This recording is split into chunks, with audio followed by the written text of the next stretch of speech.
Kaugnay sa bersyon ng Senado ng panukalang Basic Law on the Bangsamoro Autonomous Region, makakausap natin si MILF Vice Chairman Gadzali Jaafar. Magandang tanghali po, si Rafi Tima po ito at live po kayo sa Balitang Hali.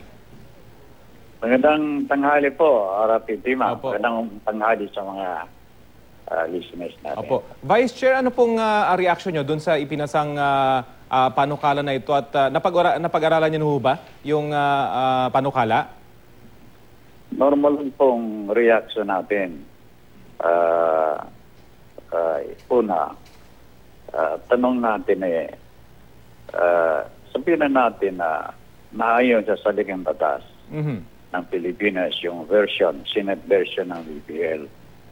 Pero tanong, ito ba'y will it serve the purpose of its creation?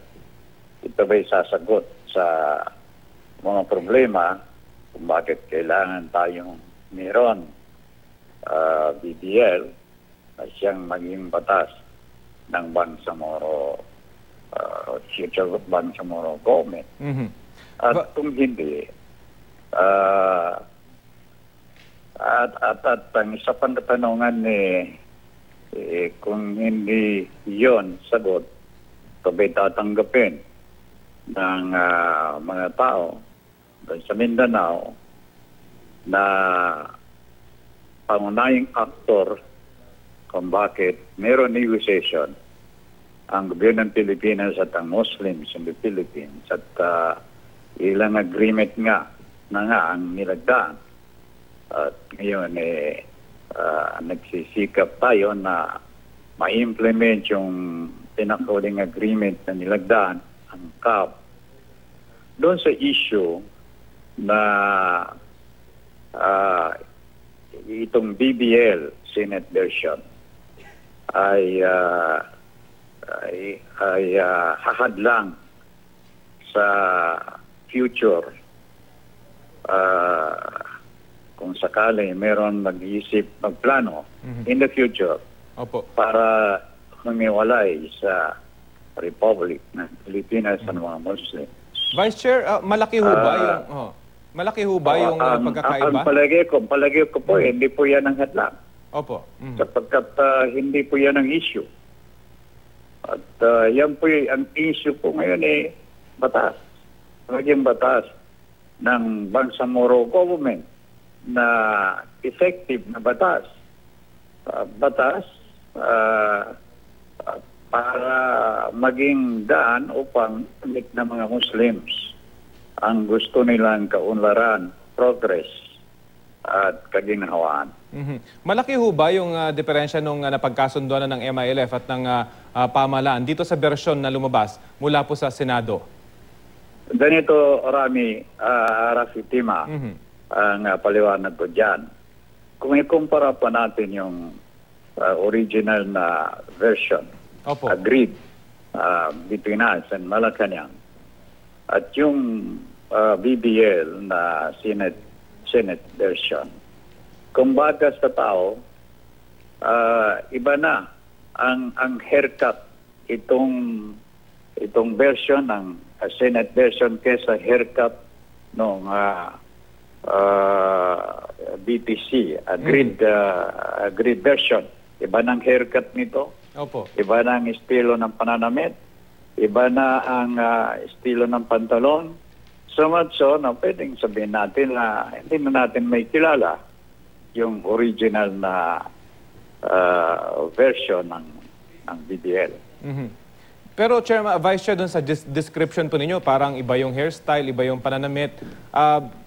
Pero yung basic po na core nitong usapan, nandun pa rin po ba yung napag-agrihan ng Pilipinas at ng Malacanang at ng MILF? Alam po ang basic na andun sa agreement na napagkasunduan, yung gobyerno ngayon na pinatutupad ang ARMM ay papalitan. Opo. Na isa pang gobyerno na ministerial in form.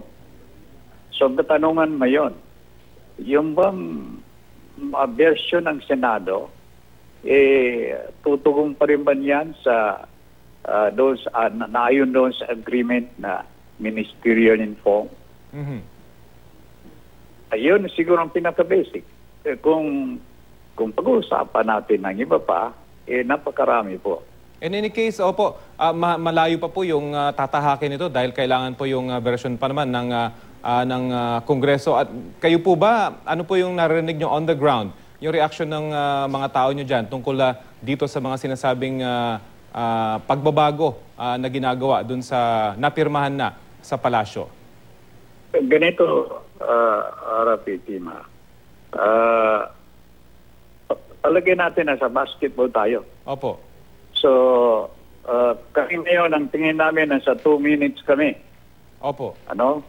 May posibilidad pang mananalo tayo o may pagbabago.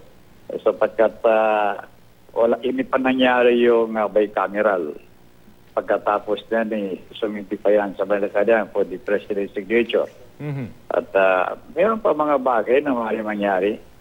Sa ngayon, ang ginagawa namin sinisikap namin gawin ang mga bagay na sa tingin namin, paniniwala namin napaka-importante at nararapat na gawin namin at kaya namin gawin para ang lalabas na Bangsamoro Basic Law yung batas na karapat-dapat sa mga Muslims in Mindanao.